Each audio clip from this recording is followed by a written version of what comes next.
ಆನ್ಲೈನ್ದು. So ಅಲ್ಲಿಗೆ ಹೊರಡ್ತಾ ಇದ್ದೀವಿ. ಸೊ ಇಲ್ಲಿ ಬಂದ್ವಿ ಅಗ್ನಿ ಟಾಪ್ ಸ್ಕೈ ಅಂತ. ಇಲ್ಲಿ ಒಂದು ಇಲ್ಲಿ ಇದು ಇಲ್ಲಿಂದ ಎಂಟ್ರೆನ್ಸ್ ಸ್ಟಾರ್ಟ್ ಆಗುತ್ತೆ. ಒಂದು ಇಲ್ಲಿ ಅವ್ರದ್ದು ಬುರ್ಜ್ ಖಲೀಫಾದ ಒಂದು ಸ್ಟ್ಯಾಚ್ಯೂ ಥರ ಹಾಕಿದ್ದಾರೆ. ಆ್ಯಂಡ್ ಸೊ ಇಲ್ಲಿ ಫ್ಲೋರಲ್ಲಿ ಅಂತ ನಡೀತಾ ಇದೆ.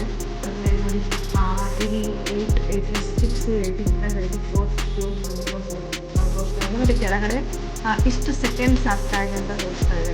ಇಷ್ಟು ಸೆಕೆಂಡ್ಸು ಅದು ಇದೆ ಅಂತ ತೋರಿಸ್ತಾ ಇದೆ. ಸೊ ಯೂಶ್ವಲಿ ಏನು ಹೇಳ್ತಾರೆ ಅಂತಂದರೆ ಅರೌಂಡ್ 60 ಸೆಕೆಂಡ್ ಒಳಗಡೆ ಅದು ಬರುತ್ತೆ. ಅದಕ್ಕಿಂತ ಅಕ್ಕಪಕ್ಕ ಒಂದು ಸ್ವಲ್ಪ ಅಷ್ಟನೇ ಸೆಕೆಂಡ್ಸ್ ಒಳಗಡೆ ಇದಿಷ್ಟು ಬೇಗ ಫಾಸ್ಟಾಗಿ ರೀಚ್ ಆಗುತ್ತೆ. ಏನು ಎಲಿವೇಟರಿಂದ ಅಷ್ಟು ಫಾಸ್ಟಾಗಿ ಮೂವ್ ಆಗುತ್ತೆ ಅಂತ ಅಲ್ಲಿ ಡಿಸ್ಪ್ಲೇ ಆಗುತ್ತೆ. ಸೊ ಎಲ್ಲರೂ ಮೊಬೈಲ್ ಹಿಡ್ಕೊಂಡು ಇದನ್ನು ಶೂಟ್ ಮಾಡ್ತಾ ಇದ್ದಾರೆ, ವಿಡಿಯೋ ಶೂಟ್ ಮಾಡ್ಕೊಳ್ತಾ ಇದ್ದಾರೆ. ಎಷ್ಟು ಫಾಸ್ಟಾಗಿ ಬರುತ್ತೆ ನೋಡಿ ಅಂತ ಅಂದ್ಬಿಟ್ಟು. ಸೊ ನಾವು ವೇಟ್ ಮಾಡ್ತಾ ಇದ್ದೀವಿ. ಸೊ ಫೈನಲಿ ಬಂತು ಈಗ. ಸೊ ನಾವು ಲಿಫ್ಟಿಂದ ಮೇಲೆ ಹೋದ ಮೇಲೆ ನಮಗೆ ಕಾಣುವಂಥ ವ್ಯೂ ಇದು ಹೀಗಿತ್ತು. ಮೇಲ್ಗಡೆಯಿಂದ ನೋಡಿದ್ರೆ ನಮಗೆ ಈ ಥರ ದುಬೈ ಸಿಟಿ ವ್ಯೂ ಈ ಥರ ಕಾಣಿಸ್ತಾ ಇತ್ತು. ಸೊ ನಾವು ಒಂದೆರಡು ಫೋಟೋಗಳನ್ನು ತಗೊಂಡ್ವಿ. ಮತ್ತು ನಿಮಗೆ ಒಂದು ಇಷ್ಟು ಮಿನಿಟ್ಸು ಇಷ್ಟು ಟೈಮ್ ಅಂತ ಇರುತ್ತೆ. ಅಷ್ಟು ಟೈಮ್ ತನಕ ನೀವು ಸ್ಪೆಂಡ್ ಮಾಡ್ಬೋದು. ಸ್ವಲ್ಪ ಜಾಸ್ತಿನೂ ಮಾಡ್ಬೋದು, ಇಲ್ಲೇನು ಅಷ್ಟೊಂದು ರಿಸ್ಟ್ರಿಕ್ಷನ್ ಇಲ್ಲ. ಬಟ್ ನೀವು ಕೆಳಗಡೆಯಿಂದ ಮೇಲೆ ಬರಬೇಕಾದ್ರೆ ಕೆಲವು ಸ್ವಲ್ಪ ರಶ್ ಇರುತ್ತೆ ನೋಡಿ. ಆಲ್ರೆಡಿ ಕೆಳಗಡೆ ಫೌಂಟನ್ ಶೋ ಸ್ಟಾರ್ಟ್ ಆಯಿತು. ನಾವು ಮೇಲ್ಗಡೆ ಇದ್ದೀವಿ. ಈಗ ಮೇಲ್ಗಡೆಯಿಂದ ನೋಡ್ತಾ ಇದ್ದೀವಿ. ಇಲ್ಲಿ ಫೌಂಟನ್ ಶೋ ಸ್ಟಾರ್ಟ್ ಆಗಿದೆ. ಸೊ ಇದೇ ಫಸ್ಟ್ನೇ ಶೋ. ಸೊ ಇನ್ನೇನು ನಾವು ಕೆಳಗೆ ಇಳಿದು ಹೋಗುವಷ್ಟರಲ್ಲಿ ಇದು ಸ್ಟಾಪ್ ಆಗಿಬಿಡುತ್ತೆ. ಮತ್ತು 20 ಮಿನಿಟ್ಸ್ 50 ಮಿನಿಟ್ಸ್ಗೆ ಸ್ಟಾಪ್ ಮಾಡಿಬಿಡ್ತಾರೆ. ಸೊ ಇಟ್ಸ್ ಈಗಲೇ ಇಳಿದು ಹೋಗೋದು I think it's waste. So ನಾವಿಲ್ಲೇ ಟೈಮ್ ಸ್ಪೆಂಡ್ ಮಾಡ್ತೀವಿ ಒಂದು ಸ್ವಲ್ಪ. ಸೊ ಫೋಟೋಸ್ ಎಲ್ಲ ತೊಗೊಂಡು then will get down and next ಶೋನ ನಾವು ನೋಡ್ತೀವಿ. ನೆಕ್ಸ್ಟ್ ಶೋ ನೋಡಬೇಕಾದ್ರೆ I will not talk, just you have to see the fountain show. ಅಷ್ಟು ಚೆನ್ನಾಗಿರುತ್ತೆ ಇಲ್ಲಿ, ಅಷ್ಟು ಬ್ಯೂಟಿಫುಲ್ ಆಗಿರುತ್ತೆ ಶೋ.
ಜಾಸ್ತಿನೇ ಇದೆ. ಸೊ ಎಲ್ಲರೂ ವೆಯ್ಟ್ ಮಾಡ್ತಾ ಇದ್ದಾರೆ ಫೌಂಟನ್ ಶೋಗೆ. ಇನ್ನೇನು ಫೌಂಟನ್ ಶೋ ಶುರು ಆಗೋ ಟೈಮ್ ಆಯಿತು. With music fountain show, please watch it.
ಕ್ವಿಕ್ಕಾಗಿ ಎಂಟ್ರೆನ್ಸ್ ಟಿಕೆಟ್ ಹೇಳ್ಬಿಡ್ತೀನಿ. ನಾವು ಮಾಡಿರೋ ಆ್ಯಕ್ಟಿವಿಟೀಸ್ ಏನಿದೆ ಲೈಕ್ 124 125 ಫ್ಲೋರ್ಗೆ ಏನು ಹೋಗಿ ನಾವು ವ್ಯೂ ನೋಡಿದ್ವಿ ಅದಕ್ಕೇ. ಅಡಲ್ಟಿಗೆ ಬಂದು ಪ್ರೈಮ್ ಟೈಮಲ್ಲಿ ಹೋದರೆ 224 AED ಆಗುತ್ತೆ. ನಾರ್ಮಲ್ ಟೈಮಲ್ಲಿ ಹೋದರೆ 149 AED ಆಗುತ್ತೆ. ಚಿಲ್ಡ್ರನ್ಸ್ಗೆ 4 years to 12 years ಅವ್ರಿಗೆ 132 AED ಆಗುತ್ತೆ, ನಾನ್ ಪ್ರೈಮ್ ಆದರೆ ಮಾತ್ರ. ಪ್ರೈಮ್ ಟೈಮಲ್ಲಿ 149 AED ಆಗುತ್ತೆ. So under 2 years or 3 years ಇದ್ದರೆ ಅವ್ರಿಗೆ ಫ್ರೀ ಎಂಟ್ರಿ.